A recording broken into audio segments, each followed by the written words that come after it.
As a DevOps engineer, we need to work with multiple technologies every day, and the list is growing day after day. As a result, learning and keeping up with latest technologies is becoming very complex. I personally enrolled to many courses on Udemy and other platforms.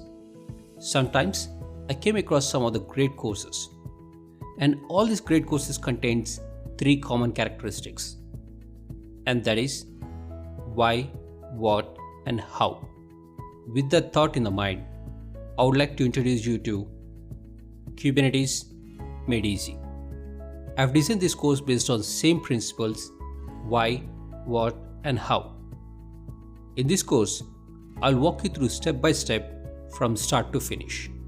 If my guess is right, I'm sure you heard about Kubernetes multiple times. Also, you heard about it is becoming a de facto standard for container orchestration. Currently, it is a must-know technology for any DevOps engineer.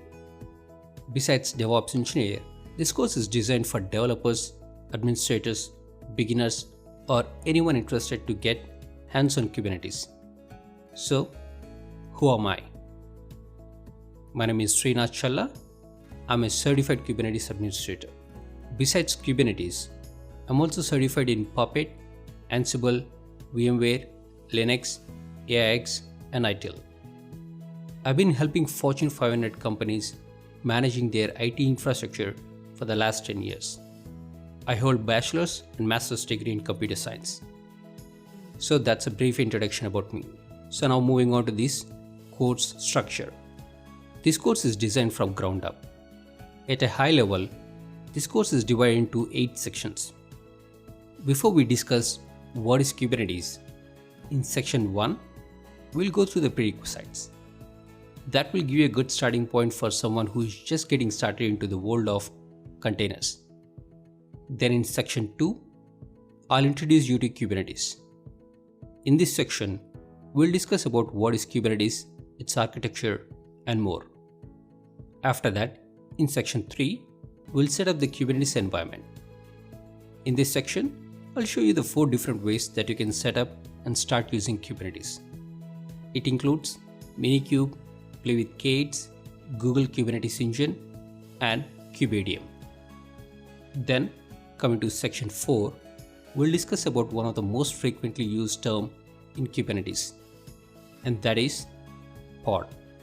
So in this section, we'll discuss about what is pod, why we use it, how pods communicate, and how to use it. After that, in section 5, we will focus on configuring pods using config maps and secrets.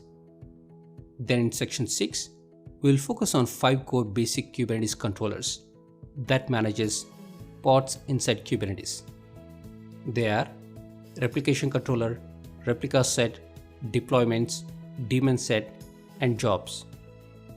After that, in section 7, we will focus on connecting applications internally inside Kubernetes cluster, and also exposing applications onto internet using services. In this section, we'll discuss about 3 primary services.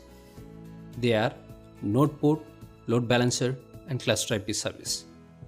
And finally, in section 8, we'll focus on how the storage is handled inside the Kubernetes cluster.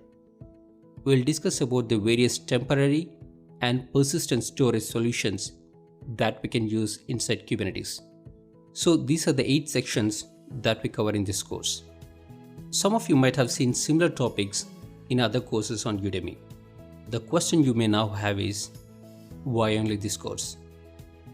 In this course, I will walk you through step by step each and every topic in detail from concept to demo.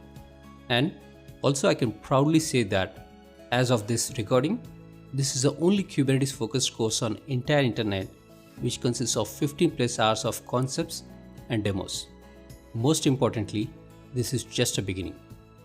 So besides the number of hours, I took extra care in terms of content quality and the documentation. And also, you can sign up for my free course, Kubernetes Getting Started, on Udemy, so that it will help you make your decision correctly. And finally, I look forward to see you and helping you learn Kubernetes.